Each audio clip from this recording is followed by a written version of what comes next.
तो चलिए अब बात कर लेते हैं तमाम खबरों की।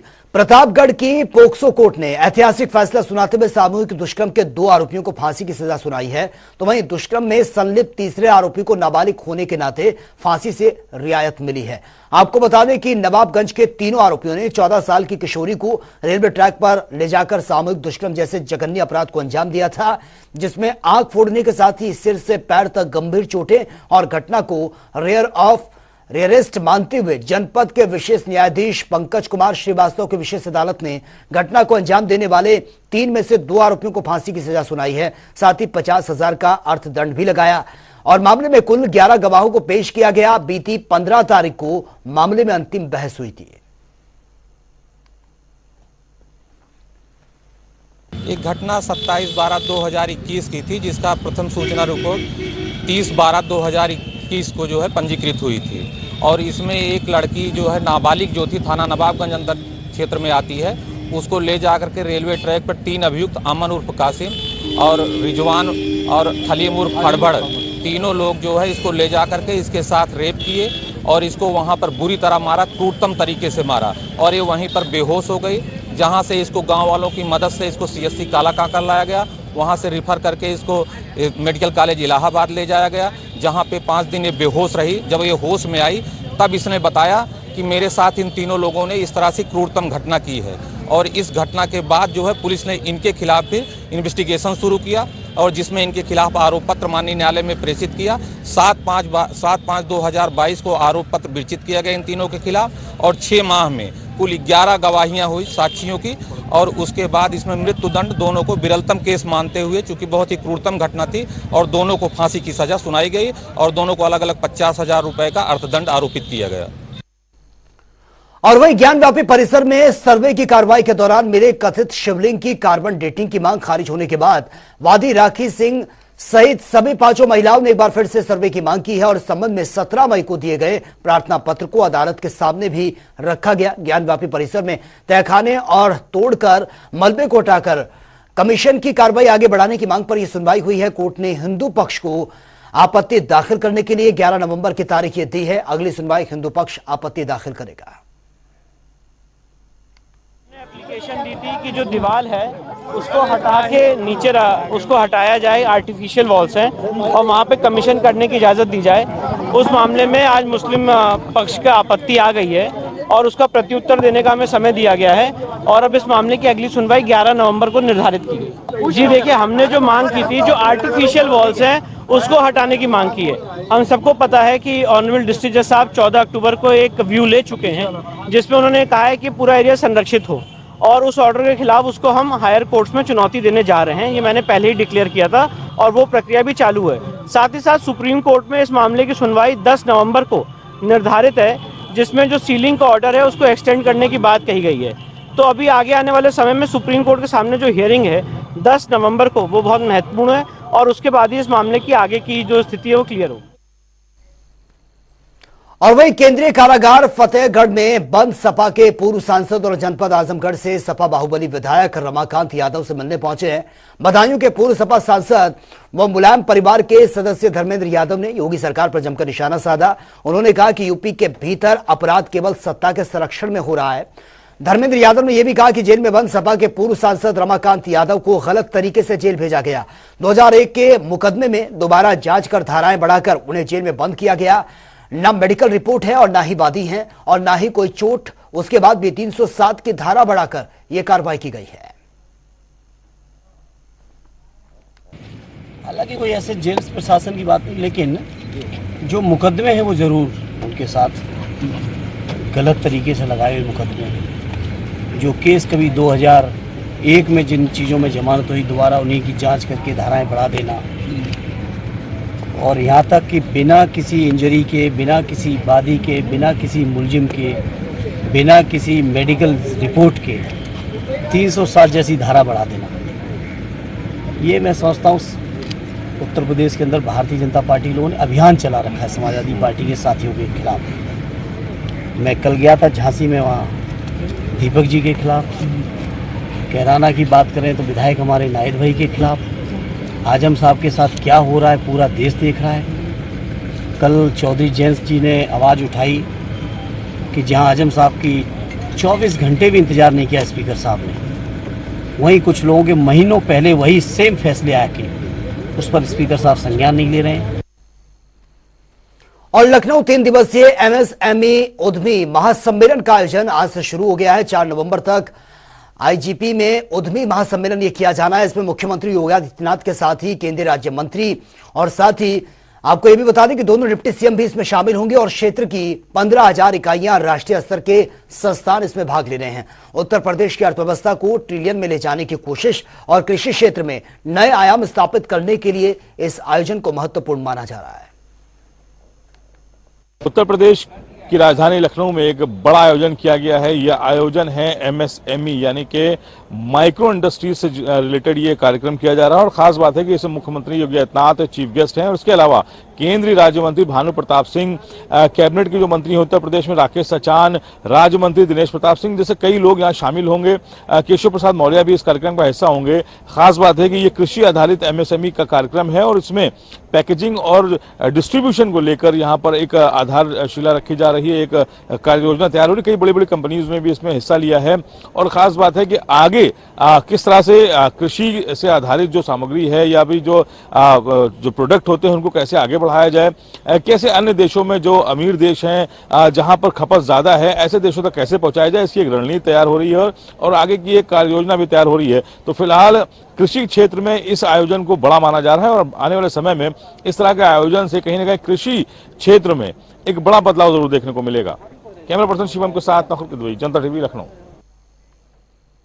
और वहीं आगरा के एथलीट्स के लिए प्रैक्टिस शहर के एकमात्र स्टेडियम मौजूद हैं और यह संपत्ति रक्षा संपदा विभाग की है, जो कि खेल विभाग की 90 साल की लीज पर यह मिली हुई थी और बीते दिनों इसकी मियाद खत्म हो गई है।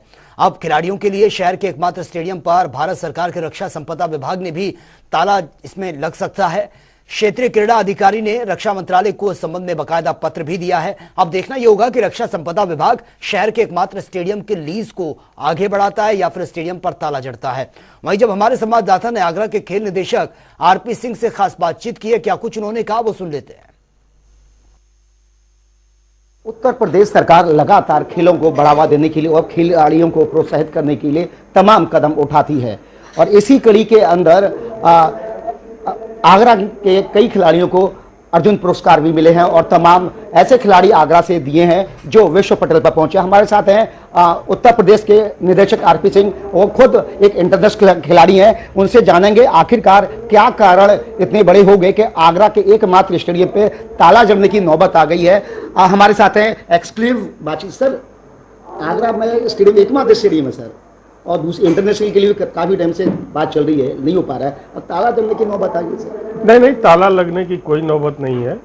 ये लीज पे ऑलरेडी है 99 साल की और हर 30 साल बाद इसका रिन्यूअल होता है। रिन्यूअल हो जाएगा, सब फॉर्मेलिटी हो चुकी है, ताला कहीं नहीं लगना है और जैसे हमारा खेल गतिविधियां चल रही थी वैसे ही चलती रहेंगी, कोई असुविधा नहीं। आगरा का स्टेडियम, इंटरनेशनल स्टेडियम को लेकर तमाम सरकारें आती हैं, वादे करती हैं। योगी सरकार ने भी वादा किया था और उस वादे को लेकर, क्योंकि आप डायरेक्टर हैं, सूबे के मुखिया हैं खेल विभाग के, कितना प्रयास है सर आगरा के लेकर? देखिए, जमीन मिलने की बात है, पहले तो जमीन मिले, इंटरनेशनल स्टेडियम के लिए जमीन मिलेगी, उसके बाद कोई कार्रवाई होगी।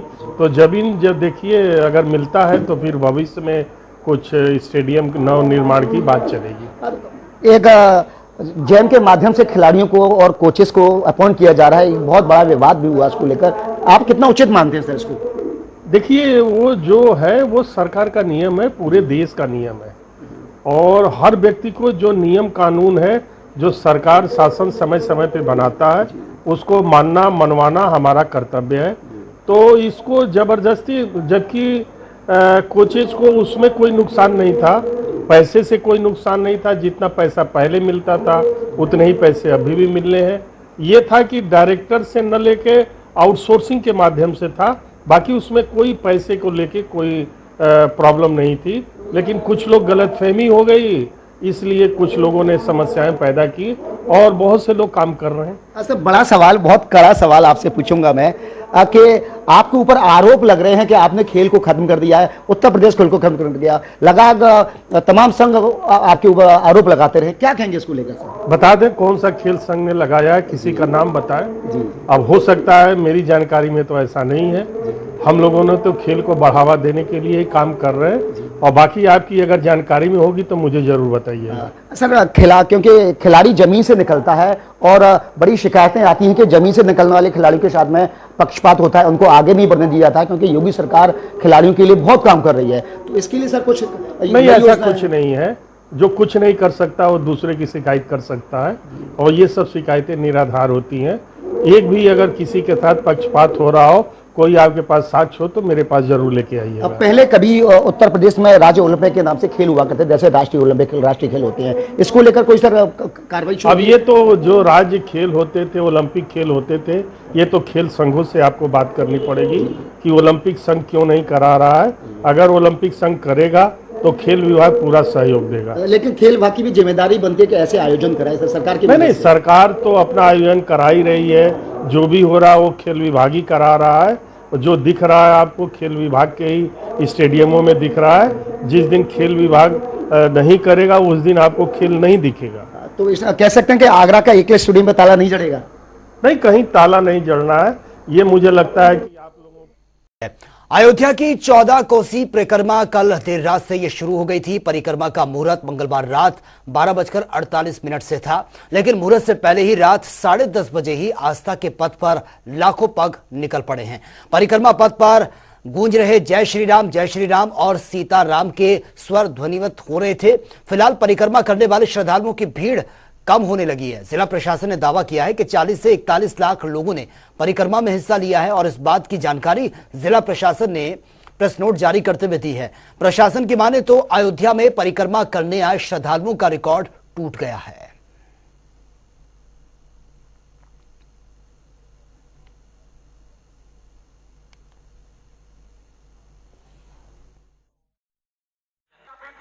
कल 12:48 में उसका मुहूर्त था और आज 10:30 बजे रात्रि तक चलेगा। तो जो अनुमान देख रहे हैं हम लोग, लगभग 40 से 41 लाख लोग जो 14 कोसी के परिक्रमा तक लगता करेंगे, पूरा जो अनुमान है। और जो श्रद्धालुओं की संख्या है निरंतर बढ़ ही रही है, कहीं घट नहीं रही है। और आप देख रहे हैं घाट पे हमारे पास घाट की एक लंबी श्रृंखला है और बहुत बड़ा घाट का एरिया है, उसमें भी श्रद्धालु हमारे स्नान कर रहे हैं। जनपद अयोध्या में 14 कोसी परिक्रमा मार्ग जो परिक्रमा होती है वह प्रारंभ हो गई है, और इस अवसर पर भारी संख्या में जो श्रद्धालु हैं, परिक्रमार्थी हैं, वे परिक्रमा कर रहे हैं। हमारे अनुमान से यह संख्या 35 से 40 लाख लोगों के बीच में है। आज बिल्कुल अर्ली मॉर्निंग से ही लोगों ने परिक्रमा करना प्रारंभ कर दिया था। और वहीं लखीमपुर खीरी में गोकर्णनाथ की रिक्त सीट पर होने वाले मतदान को लेकर आज पोलिंग पार्टियां रवाना की जा रही हैं, और कल 3 नवंबर को गोला विधानसभा सीट पर यह मतदान होना है, जिसको लेकर प्रशासन की तरफ से तैयारियां पूरी कर ली गई हैं। 1700 से ज्यादा कर्मचारियों को मतदान करने के लिए उनकी ड्यूटी लगाई गई है, और 10 कंपनी, सीपीएमएफ कंपनी और पीएससी के साथ ही पुलिस फोर्स भी तैनात रहेगी। लखीमपुर के राजापुर मंडी से भारी सुरक्षा के बीच पोलिंग पार्टियां ये रवाना की गई हैं। कल 3 नवंबर को गोला विधानसभा उपचुनाव होना है, उसके लिए पोलिंग पार्टीज हमारी यहाँ मंडी परिषद से डिस्पैच हो रही हैं। सारे सेक्टर मजिस्ट्रेट, सारे जोनल मजिस्ट्रेट, सारे अधिकारीगण यहाँ पर उपस्थित हैं। लगभग 50% पार्टियाँ डिस्पैच हो चुकी हैं और विद इन आवर पूरी पार्टियाँ डिस्पैच हो जाएंगी। सभी पार्टियों को हम लोग बस से रवानगी करा रहे हैं ताकि उनको कोई समस्या ना आए। सभी बूथ 451 बूथ हैं, सभी बूथों को हमने सीएपीएफ से कवर किया है। सीएपीएफ में बीएसएफ भी है, सीआईएसएफ भी है, सीआरपीएफ भी है, आईटीबीपी भी है। सभी बूथों को हमने सीएपीएफ से कवर किया है। तो उपचुनाव की जंग है बीजेपी और सपा के बीच, ये सीधा मुकाबला है। बसपा और कांग्रेस ने नहीं उतारे हैं अपने प्रत्याशी, और इसी के साथ ही विधानसभा क्षेत्रों के परिसीमन के बाद 2012 में अस्तित्व में आई है गोला-गोकर्णनाथ विधानसभा निर्वाचन क्षेत्र में 3.90 लाख से अधिक मतदाता हैं। उपचुनाव यह होना है 7 उम्मीदवारों के भाग्य का फैसला करें। दिवंगत विधायक अरविंद गिरी के बेटे अमन गिरी बीजेपी के प्रत्याशी हैं, वो मैदान में हैं, और विनय तिवारी सपा के प्रत्याशी हैं वो मैदान में हैं।